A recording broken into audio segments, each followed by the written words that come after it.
of the differences of styles of writing that you do here or that copywriters do? Let's start with that. What are some of the differences in styles of writing that you do?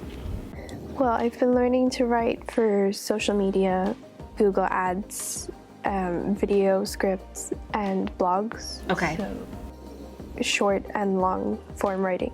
It's been more challenging to learn for the long form, I find, for blogs than it is for social media captions. They're very short. They only have a few words that you can put in them, and you need to be concise. So when you're writing a blog, you feel like that's easier or you feel like that's harder?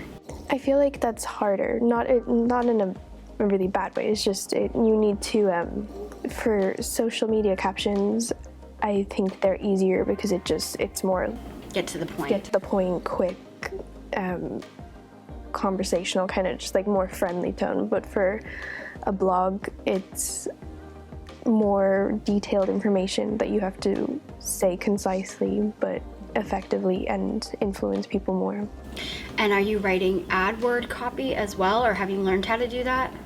I wrote for Google Ad Copy for a few different companies. That is pretty easy to get a handle of. It's just you have to concisely say in a few words. So for anybody that doesn't know, because I don't fully know what that looks like, what goes into writing AdWord copy? Because that's totally different kind of writing. What do you do for that? Well, it's just depending on what the product is or the company, it's keywords that would describe. So Describe a product? Describe a product. So for food, it would be like the headlines would be like the name of like Jumps Peanuts or something, and then you would describe it as well. So In a certain amount of words? In a certain amount of words. So they have to stay under they have to be like 30 characters for the headlines and 90 characters for the descriptions.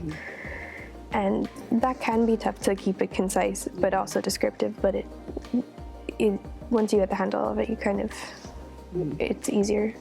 So what's your favorite style of writing? My favorite style, I like all of them. I like learning to write for the blogs. It's interesting to try get into the headspace of physicians and try to write compelling articles for them. And then social media captions, I find them fun because they're writing for medical supplies and they can be quite catchy. And so do you have to do a lot of research before you write a blog so that you know what a lot about the topic is before you write? So that's part of the step in writing a blog? Yeah, I have to learn about what the product is to be able to effectively write a compelling piece, to sound like know what you're talking about instead of just, you can't just write it and if you don't know what the product is, or wouldn't be effectively selling it to anybody if you don't know anything about it. So when you get an assignment to write a blog, does that research come with the assignment, or is it just, okay, Rachel, here's your blog assignment, and then you have to do all the work to go research the product or research the topic on your own?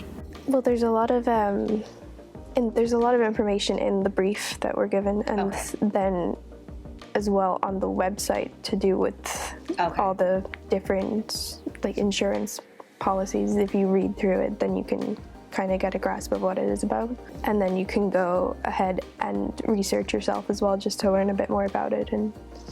And do you find that you often have to come back with like many edits on a blog? Like you have to write it and then you come back with edits and then you have to do it again and again? Like what's that process look like? Since I'm new to it, I find that it does take a little bit to try get the right tone and kind of back and forth to try just get the right message with people more experienced in those products to make it sound more interesting and like knowledgeable.